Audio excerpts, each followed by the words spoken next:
Haryana BJP विधायक दल की बैठक आज। हारी हुई सीटों पर लगाई जाएगी नेताओं की ड्यूटी। सीएम नायब सैनी की अध्यक्षता में दोपहर 3 बजे मुख्यमंत्री आवास पर होगी बैठक। हरियाणा में लाडो सखी योजना का आगाज। योजना के तहत गर्भवती महिलाओं को होगी खास देखभाल। अंबाला में तीज महोत्सव में पहुंचे सीएम नायब सैनी ने किया ऐलान। कैथल में आज आईएनएलडी की राष्ट्रीय कार्यकारिणी की अहम बैठक। पार्टी में जान फूंकने को लेकर अध्यक्ष अभय चौटाला का नेताओं के साथ होगा मंथन। कर्जे के बोझ में दबा पंजाब का अन्नदाता। राज्य के 37.5 लाख किसानों पर 1 लाख करोड़ से ज्यादा का कर्जा। संसद में वित्त मंत्रालय की रिपोर्ट में हुआ खुलासा। बीबीएमबी में सचिव की नियुक्ति पर नया विवाद। नियुक्ति के लिए तय शर्तों पर पंजाब को ऐतराज। नए मापदंडों के साथ पंजाब सचिव पद की दौड़ से हुआ बाहर। गुरुग्राम में कचरा संकट होगा समाधान। युद्ध स्तर पर चलेगा सफाई अभियान। स्थानीय निकाय मंत्री विपुल गोयल ने किया बंधवाड़ी कचरा निस्तारण प्लांट का दौरा। बोले 10 दिन में बदल जाएगी शहर की तस्वीर। दिल्ली के कारोबारी ने फरीदाबाद में की गर्लफ्रेंड की हत्या। होटल में बुलाकर गला घोंटकर उतारा मौत के घाट।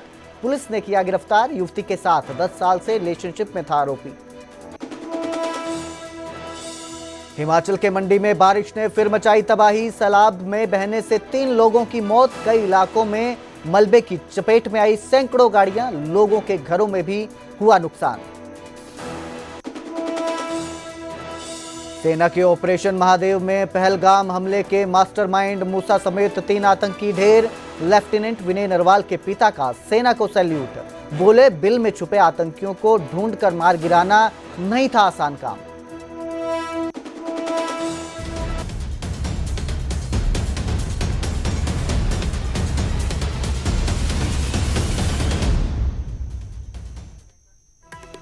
नमस्कार, स्वागत है न्यूज 18 पंजाब हरियाणा में। मैं आपके साथ कुलदीप भारद्वाज। बुलेटिन की शुरुआत करेंगे गुरुग्राम से, जहां भारी बारिश के बाद भीषण जाम देखने को मिला। जल भराव हो गया। दिल्ली गुरुग्राम बॉर्डर पर सैकड़ों गाड़ियां फंस गई।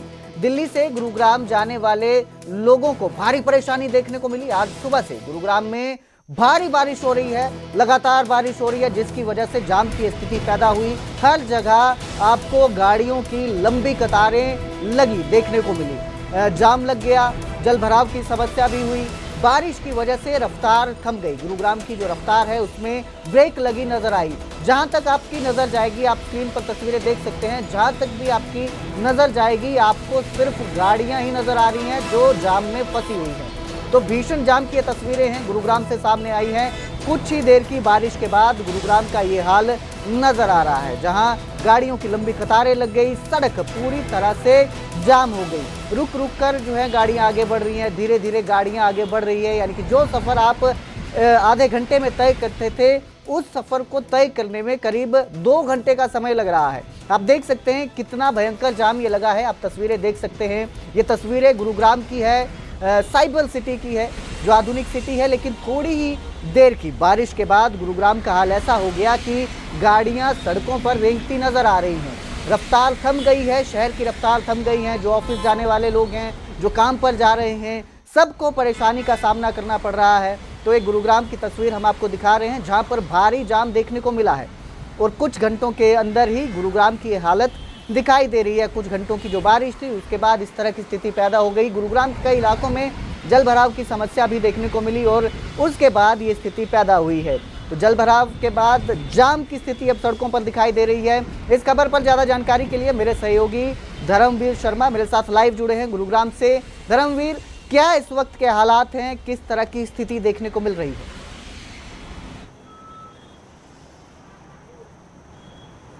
बिल्कुल, देखिए सुबह के वक्त में गुरुग्राम में बारिश हुई थी और उसके बाद हालांकि बारिश बंद हो चुकी है। कुछ जगहों पर बौछारें जरूर हैं। बारिश बंद होगी, लेकिन उसके बावजूद भी कुछ देर की बारिश के बाद ही गुरुग्राम के कई इलाकों में जो है जाम लग गया है। ये जो तस्वीरें हैं ये दिल्ली गुरुग्राम बॉर्डर की हैं। सुबह का समय होता है, क्योंकि उस वक्त दिल्ली से लोग गुरुग्राम जा रहे होते हैं कामकाज के लिए, और दिल्ली से हम कह सकते हैं कि गुरुग्राम से दिल्ली जा रहे होते हैं। आपस में दोनों शहरों के लोग एक दूसरे शहर में जा रहे होते हैं कामकाज के लिए। बड़ी सारी कंपनियां गुरुग्राम में हैं, तो तो जाहिर सी बात है कि सुबह के वक्त में ट्रैफिक का दबाव ज़्यादा होता है। और चूंकि अब बारिश हुई है, उसके बाद लगातार जो जाम की स्थिति है वो बन गई है। कई किलोमीटर लंबा ये जाम इस वक्त दिल्ली गुरुग्राम बॉर्डर पर लगा हुआ है। अक्सर हम देखते हैं कि दिल्ली गुरुग्राम बॉर्डर पर हमेशा ही जाम की स्थिति रहती है, लेकिन जैसे बारिश होती है तो ये स्थिति और ज़्यादा विकराल हो जाती है। और सेम स्थिति आज बनी हुई है। जैसे बारिश हुई उसके बाद की स्थिति ये काफ़ी भयानक है। लोग गाड़ियों में फंसे हुए हैं। कुछ मिनटों का जो सफ़र है वो कई घंटों में तब्दील हो जाता है। इस वक्त अगर आप देखेंगे तो दिल्ली में जो रजौकरी बॉर्डर है वो फ्लाईओवर से लेकर के और गुरुग्राम का जो एक तरह से उद्योग विहार फ्लाईओवर है वहाँ तक ये जाम लगा हुआ है। ठीक इसी तरह से दिल्ली जाने की तरफ और ठीक इसी तरह से गुरुग्राम में आने की तरफ ये जाम जो है दोनों तरफ ही लगा हुआ है। सुबह के समय में जब लोग अपने अपने कामकाज के लिए आ रहे होते हैं उस वक्त की ये तस्वीरें हैं। और अभी भी जाम जो है वो लगा हुआ है। स्थिति एक तरह से सामान्य नहीं हुई है, लेकिन ट्रैफिक जो पुलिस है वो मौजूद है मौके पर, कोशिश कर रही है कि जल्द से जल्द ट्रैफिक जो है वो नॉर्मल हो।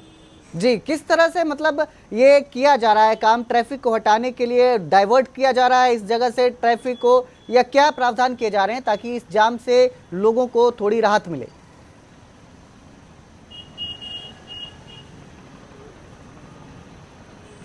बिल्कुल देखिए, रजौकरी का जो यूटर्न है वहाँ पर भी जो एक यूटर्न की वजह से भी ये जाम जो लगता है। और साथ में अगर हम बात करें तो जो महिपालपुर का एरिया है वहाँ पर ये स्थिति जाम की बनती है, उसके बाद ये जाम लंबा होता चला जाता है। तो दोनों ही जगह पर कोशिश की जा रही है ट्रैफिक पुलिस की तरफ से कि इन दोनों जगह का ट्रैफिक ज़्यादा चलाया जाए ताकि जो दिल्ली की तरफ जाने वाले लोग हैं या फिर गुरुग्राम से दिल्ली की तरफ आने वाले लोग हैं वो जल्द से जल्द इस रास्ते से निकल सके ताकि जाम को सामान्य किया जा सके। तो रजौकरी का जो फ्लाईओवर के नीचे का जो एरिया है जहाँ यूटर्न है वहाँ पर अलग से पुलिस लगाई गई है ताकि जल्द से जल्द इस जाम को खुलवाया जा सके।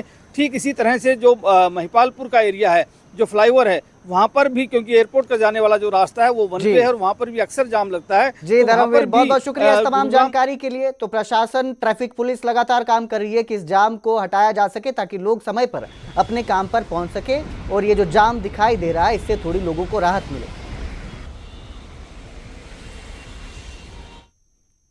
तो अब बात करेंगे गुरुग्राम में कचरे के संकट की, जिसका अब समाधान होगा। इस शहर में युद्ध स्तर पर सफाई अभियान चलाया जाएगा। मंत्री विपुल गोयल ने बंधवाड़ी कचरा निस्तारण प्लांट का दौरा किया। मंत्री विपुल गोयल बोले कि 10 दिन में शहर की तस्वीर बदली जाएगी। गुरुग्राम में गंदगी के ढेर को लेकर कैबिनेट मंत्री विपुल गोयल का यह बयान सामने आया है। अगले सप्ताह 10 दिन में परिवर्तन देखने को मिलेगा।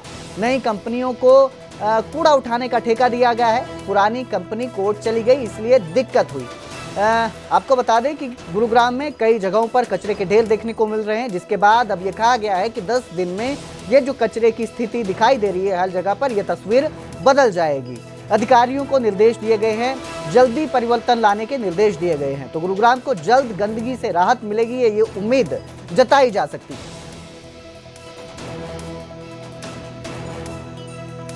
आज बंधवाड़ी का निरीक्षण भी किया। वहाँ पर पिछले एक हफ्ते के अंदर काफ़ी इम्प्रूवमेंट है और उसको और बेटर करने के लिए सभी प्रशासन कलेक्टिव एफर्ट कर रहा है, चुस्त दुरुस्त है। और अगले हफ्ते 10 दिन के अंदर और एक बहुत बड़ा चेंज आपको देखने को मिलेगा। जगह जगह पर गुड़गांव के अंदर जो CND वेस्ट है या अन्य गार्बेज के ढेर हैं, उनके अंदर भी किस तरीके से इम्प्रूवमेंट लाई जाए बड़ी तेज़ी के साथ, वो सब पर भी आज चर्चा हुई है। और मैं समझता हूँ कि आने वाले कुछ दिनों के अंदर एक बहुत बड़ा चेंज, परिवर्तन गुरुग्राम के अंदर देखने को मिलेगा और सभी लोग इसके लिए चिंतित हैं और सभी इस पर मिलकर काम कर रहे हैं। और अब बात करेंगे बीजेपी के मिशन 2029 पर किए जा रहे फोकस की, जिसको लेकर आज हरियाणा बीजेपी विधायक दल की बैठक है। चंडीगढ़ में दोपहर 3 बजे यह बैठक होगी। विधायक दल की मीटिंग होगी। सीएम आवास पर बीजेपी विधायक दल की ये मीटिंग है।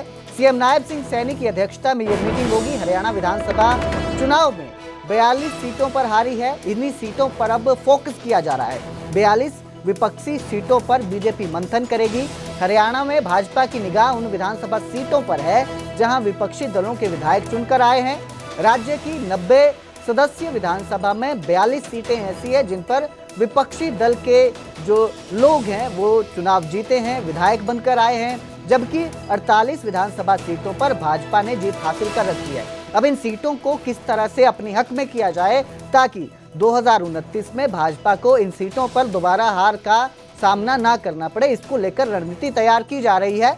भाजपा की रणनीति उन विपक्षी विधायकों की विधानसभा सीटों को गोद लेने की है, जहां वो चुनाव हार गए थे। इसके पीछे हारे हुए विधानसभा क्षेत्रों को साल 2029 में होने वाले चुनाव के लिए फिर से मजबूत करने की सोच काम कर रही है, ताकि अगली बार 2029 में जब भाजपा चुनाव लड़े तो जिन सीटों में उन्हें हार मिली थी उनमें वो जीत हासिल कर सके।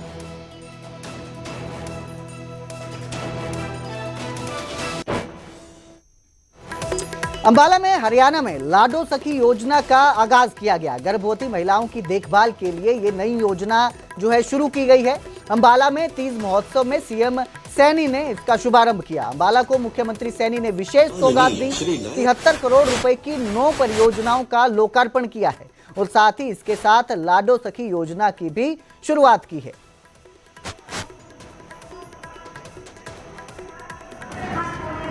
क्या आज अंबाला की इस पवित्र भूमि पर 73 करोड़ रुपए की लागत के 9 परियोजनाओं के उद्घाटन और शिलान्यास करने का भी मुझे अवसर मिला है, जिनमें से 46 करोड़ 34 लाख रुपए के विकास कार्यों के आज उद्घाटन हुए हैं और यहां पर 26 करोड़ 49 लाख रुपए की 4 परियोजनाओं के आज शिलान्यास भी यहां पर हुए हैं।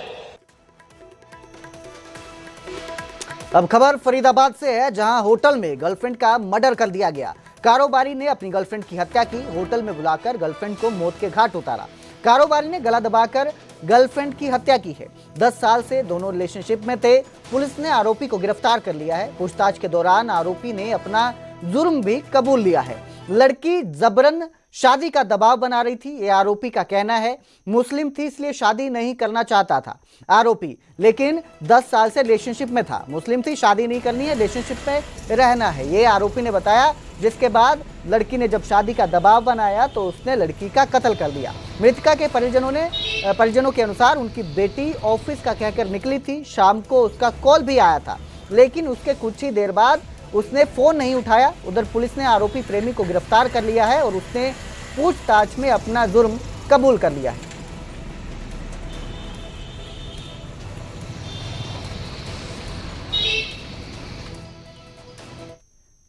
अब बात हिमाचल की। मंडी में भारी बारिश से तबाही देखने को मिली है। पानी के तेज बहाव में बहे 3 लोगों की मौत हो गई। चंडीगढ़, मनाली और पठानकोट मंडी नेशनल हाईवे बंद हो गया है। मंडी में भारी लैंडस्लाइड के बाद हाईवे बंद हो गया है। मंडी में सैकड़ों वाहन मलबे में दब गए हैं। मंडी में सभी शिक्षण संस्थानों को बंद कर दिया गया है। भारी बारिश के बाद प्रशासन ने यह फैसला लिया है। बता दें कि मंडी में जो है बाढ़ जैसी स्थिति पैदा हो गई। अचानक तेज बहाव में पानी और मलबा आया, जिसमें सैकड़ों गाड़ियां फंस गई। 3 लोगों की मौत हो गई है, वहीं कई घरों को भी नुकसान पहुंचा है।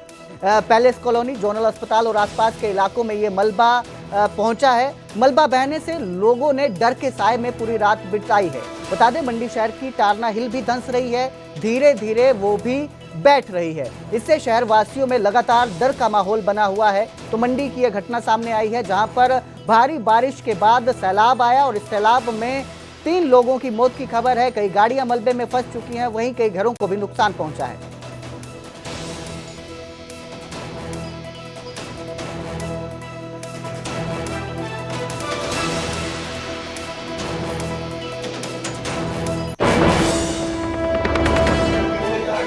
जो हमारा लगभग 5 किलोमीटर का रेडियस है और ख़ासकर ये लंबाई है जेल रोड वाला जो स्ट्रेच है और जो सैन मोहल्ला अस्पताल होते हुए सैन मोहल्ला जाता है, ये सारा एक तरीके से रेंज प्रभावित तो हुआ ही है।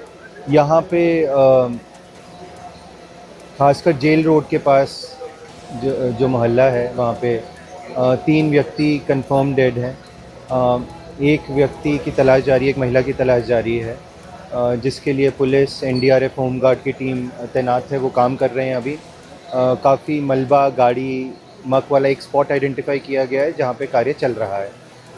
उसके अलावा जो रोड्स क्लियरेंस का काम है वो चला हुआ है, चाहे वो एनएच का हो, चाहे पीडब्ल्यूडी की रोड्स हो। साथ में जो आगे भी सैन मोहल्ला वाली साइड भी काफ़ी मक आया है भारी बारिश के साथ। अस्पताल में भी काफ़ी गाड़ियाँ पाइल अप हुई हैं अस्पताल के नज़दीक। तो हमारा जानी नुकसान तो यहाँ पे हुआ ही है, but lot of houses have been damaged. Gurugram में अवैध प्रवासियों के खिलाफ प्रशासन की कार्रवाई देखने को मिली, जिससे सेक्टर और सोसाइटी के घरेलू नौकरों की भारी कमी हो गई है।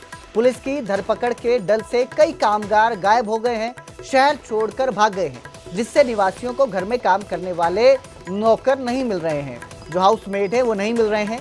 रेजिडेंट वेलफेयर एसोसिएशन ने लोगों से सहयोग करने और धैर्य रखने की अपील की है। सुरक्षा कारणों से जिला प्रशासन ने किराएदारों और सहायकों का रिकॉर्ड रखने के आदेश दिए हैं। तो बताएं कि अवैध प्रवासियों के खिलाफ जो एक्शन लिया जा रहा है, उसके तहत जो प्रवासी मजदूर हैं, शहर में आए हैं, उनमें डर का माहौल पैदा हो गया है, वो शहर छोड़कर भाग रहे हैं। ऐसे में लोग काम करने के लिए नहीं मिल रहे हैं, जिसके बाद प्रशासन ने लोगों से अपील की है कि वो ना घबराएं। बहुत सारे लोग हैं जो गुरुग्राम से पलायन कर रहे हैं और इन सब की तकलीफ एक ही है कि लगातार प्रशासन जो है ये कह रहा है कि गुरुग्राम से जो रोहिंग्या या फिर पश्चिम बंगाल के जो लोग हैं उनकी शिनाख्त कर उन्हें वापस भेजा जाएगा। लेकिन इन सब के बीच सबसे ज्यादा दिक्कत उन लोगों को है जो बंगाली भाषा बोलते हैं, खासतौर से जो पश्चिम बंगाल के रहने वाले हैं, उनके साथ दिक्कत आ रही है। इस वक्त कुछ लोग हमारे साथ है, आप बताइए क्या दिक्कत आ रही है? दिक्कत कुछ नहीं है, पहले तो पुलिस वाला और सीबीआई वाला आता था, अब तो सीबीआई वाला पुलिस वाला नहीं आ रहा है। लोकल बंदा कोई आके धमकी देके जा रहा है, तुम लोग अभी तो गए नहीं, खाली नहीं किया, तो हम फिर तो हमें तो मरना नहीं है ना, तो हमें जाना है फिर घर, हम क्या करेंगे? और ऐसे ही परेशान करते रहेंगे। मकान मालिक तो हमें बचाने आएंगे नहीं, क्योंकि हम रात को यहाँ रहते हैं, वो तो मकान मालिक तो दूर रहते हैं। फिर हमें कितने लोग यहाँ पर रहते थे, बाकी लोग कहाँ गए? बस 30 तारीख तक है 5-6 रूम, उसके बाद चले जाएंगे। गुरुग्राम में रोहिंग्या और बांग्लादेशियों के खिलाफ गुरुग्राम पुलिस ने एक मुहिम चलाई हुई है और लगातार ऐसे लोगों को पकड़ रही है जो या तो बांग्लादेश से संबंध रखते हैं या फिर रोहिंग्या हैं। लेकिन इन सब के बीच बहुत सी बस्तियां ऐसी हैं जहां ये लोग रहते थे और यहाँ से अब उन लोगों का पलायन शुरू हो गया है। बहुत से लोग ऐसे हैं जो अपने आप में ये कहते हैं कि वो पश्चिम बंगाल के रहने वाले हैं, लेकिन क्योंकि उनकी भाषा बांग्लादेशी लोगों से मिलती है इसलिए पुलिस उन्हें तंग कर रही है। ऐसे में इसी वक्त मैं गुरुग्राम के एक ऐसी बस्ती में मौजूद हूँ जहाँ यहाँ पर बहुत सारे लोग जो रहते थे, जो अपने आप को या तो ये कहते थे कि वो पश्चिम बंगाल के रहने वाले हैं या फिर वो अपने आप को आसाम का रहने वाले बताते थे। लेकिन बावजूद इसके उन लोगों की जब जांच पड़ताल की गई तो उसके बाद पुलिस का खौफ ऐसा बैठा कि यहाँ पर जितने भी लोग रहते थे अब वो सब यहाँ से खाली करके जा चुके हैं। तो उधर यमुनानगर में बदमाशों का आतंक देखने को मिला। 1 दर्जन बदमाशों ने 2 युवकों पर हमला कर दिया। तेजधार हथियारों से युवकों पर जानलेवा वार किए गए। हमले में दोनों युवक गंभीर रूप से घायल हो गए हैं। नशेड़ी युवकों पर हमला करने का आरोप लगा है। परिजनों ने पुलिस पर लापरवाही के आरोप लगाए हैं। तो बदमाशों ने 2 युवकों पर हमला किया है। करीब 1 दर्जन बदमाशों ने तेजधार हथियारों के साथ ये जानलेवा हमला किया। बताया जा रहा है कि जो हमला करने वाले हैं सभी नशे के आदी थे जिन्होंने हमला किया है। वहीं परिजनों का आरोप है कि पुलिस की लापरवाही के चलते ये घटना हुई। नशेड़ी इलाके में बढ़ चुके हैं और इस तरह की वारदातें सामने आ रही हैं।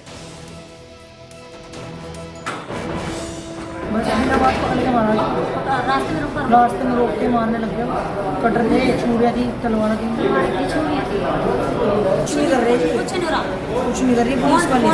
पुलिस तो साथ दे रही, उनका पैसे ले गए, पैसे लेते बस।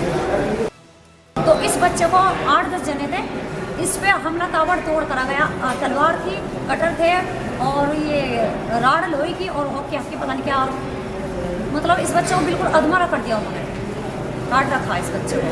तो बस यही है हमारी निवेदन कि हमारे साथ ऐसा क्यों हो रहा। हमने सब कुछ कर रखा है चौकी में, पेन ड्राइव भी दे दी निकलवा के। और जो ये चौकी इंचार्ज है, जब उन लड़कों की पहचान हो गई है कि इन्होंने हमला करा और हम भी फ़ोन करके कह रहे सर ये लड़के यहाँ पर खड़े हैं, तो उनको अरेस्ट नहीं करा जा रहा, ना उन्हें उठाया जा रहा। जो इंजर्ड पर्सन है सादिक, उसकी मदर मेरे साथ खड़ी है। हम अभी हॉस्पिटल में आए हैं, हम उनकी स्टेटमेंट रिकॉर्ड करेंगे और जिसके खिलाफ भी कार्रवाई होगी हम एज पर लॉ प्रॉपर कार्रवाई करेंगे।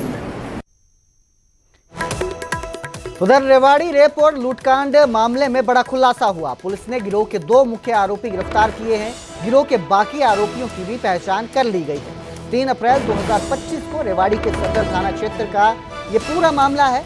हथियारों के बल पर घर में घुसकर वारदात को अंजाम दिया गया था। भाभी और ननद से दुष्कर्म के बाद लूटपाट की गई थी। पीड़ित महिलाओं से रेप कर मोबाइल से वीडियो भी बनाया गया था। इसके साथ ही जेवर और नकदी लूटकर बदमाश फरार हो गए थे। पुलिस ने आरोपी संजू और राम बाबू को गिरफ्तार कर लिया है। गिरोह ने फरीदाबाद, राजगढ़ में भी इस तरह की कई वारदातों को अंजाम दिया है, ये बताया जा रहा है। कल लगभग 27 जुलाई को हमें सफलता हाथ लगी, जिसमें कि जो 2 मुख्य आरोपी हैं, नंबर 1 तो है इसमें संजू महेंद्रगढ़ का और एक राम बाबू है राजस्थान का। 2 आरोपी हमें हाथ लगे हैं, जिनकी पूछताछ में प्राइमा फेसी अभी प्रथम दृष्टया जो सामने आया है, इनकी जो मोडस ऑपरेंडी है, पहले भी आपराधिक रिकॉर्ड ऐसे ही रहे हैं। इन्होंने घर में घुस के जो औरतें थी घर में उनको बंधक बनाया, उनके साथ अभद्र व्यवहार किया और लगभग 22 तोले के करीब जो सोना है शिकायतकर्ता ने लिखवाया है वो लूटपाट की। और आर्म्स एक्ट इसमें लगा है, तो मुख्यतः इसमें जो असला था, असले पे मतलब बंदूक की नोक पे अश्लीलता को इसने अंजाम दिया। भारतीय जवानों के शौर्य को सलाम। श्रीनगर के लिडवास इलाके में 3 आतंकी ढेर किए गए हैं। ऑपरेशन महादेव में तीनों आतंकी मारे गए हैं। पहलगाम हमले का मास्टरमाइंड अब्बू मूसा भी इस जो ऑपरेशन है इसमें ढेर हुआ है। पहलगाम आतंकी हमले में शहीद हुए लेफ्टिनेंट नरवाल के पिता जो हैं, उन्होंने जवानों के शौर्य को सलाम किया और कहा कि इस तरह से छुपे हुए आतंकियों को ढूंढ निकालना कोई आसान काम नहीं था।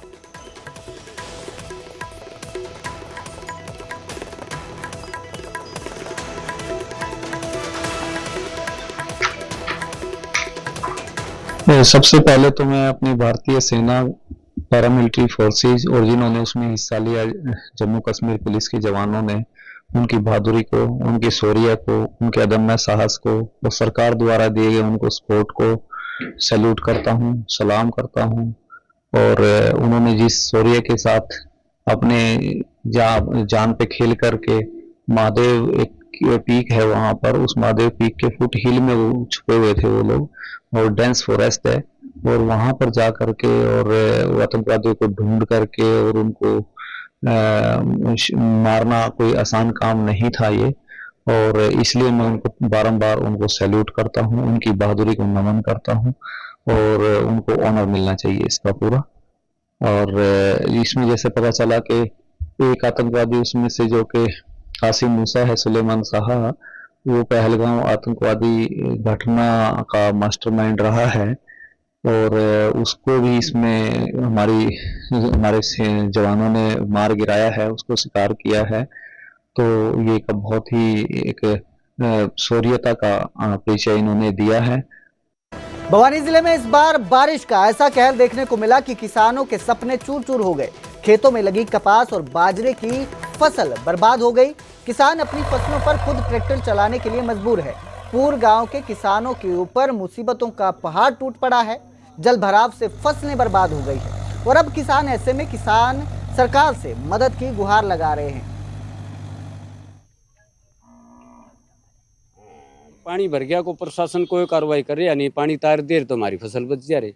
ये भी इसका कि एक राई बागली फसल का देखा हाँ कि मैं जुगाड़ बन गया तो या तो खत्म हो रही, पानी तारण का कोई जुगाड़ है नहीं। कितना नुकसान? नुकसान तो जी पूछो ही ना, नुकसान का तो ओड़े को नहीं ठेकन किले ले वहाँ और ठेका लाग रहा है, फिर ये खर्चा लाग रहा है इस पे, ये 10,000 इस पे लाग गए, 40,000 रुपये धान हो ना हो तो भी धाना का यो है।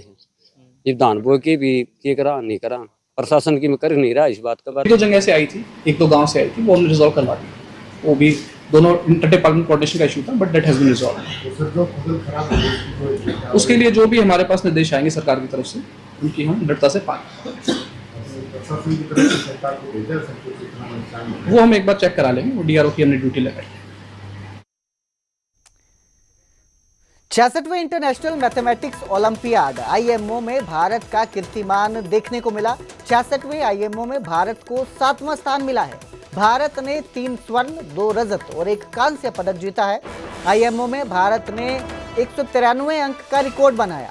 हिसार के आदिश जैन ने अंतर्राष्ट्रीय सम्मान दिलाया है। हिसार के आदिश जैन ने भारत का प्रतिनिधित्व किया। हिसार के छात्र का लंदन कॉलेज में चयन हुआ। आदिश जैन लंदन से MSc मैथ डिग्री करेंगे। MIT से भी आदिश को ऑफर मिला है। ऑस्ट्रेलिया के सनशाइन कोस्ट में आयोजित हुई प्रतियोगिता में इस बार भारत ने कुल 252 में से 193 अंक हासिल कर अब तक का सर्वोच्च स्कोर भी हासिल किया है। ये केवल दूसरी बार है जब भारत ने आईएमओ में 3 स्वर्ण पदक जीते हैं। पहली बार 1988 में पदक जीते थे। काफी खुशी हो रही है, काफी प्राउड फील कर रहा है कि मैं अपने देश को इतने ऊपर स्टेज पे रिप्रेजेंट कर पाया, वहां पे खड़ा होके हाथ में देश का झंडा, तो काफी प्राउड फील हुआ देश के लिए और काफी खुशी हुई कि उन्होंने मुझे अपॉर्चुनिटी दी ये करने के लिए। तो मैंने ओलंपियाड की तैयारी 2 साल पहले 2023 में शुरू की थी। उस वक्त पहला स्टेज IOPM होता है और दूसरा स्टेज RMO होता है। तब मैंने उनकी तैयारी तो काफी हद तक मैंने खुद से की थी। मैंने उनका जो भी सिलेबस देखा मैंने, और आप HBCC की वेबसाइट पे जाएंगे या ऑनलाइन जाएंगे, आपको सारे पुराने क्वेश्चंस मिल जाएंगे। तो मैं काफी हद तक उनके पुराने क्वेश्चन देखता था और वो करता था। जब नहीं हुए तो अपने टीचरों वगैरह से डाउट पूछ लेता था। फिलहाल इस बुलेटिन में इतना ही। मुझे दीजिए इजाजत। देखते रहिए न्यूज़ 18 पंजाब हरियाणा।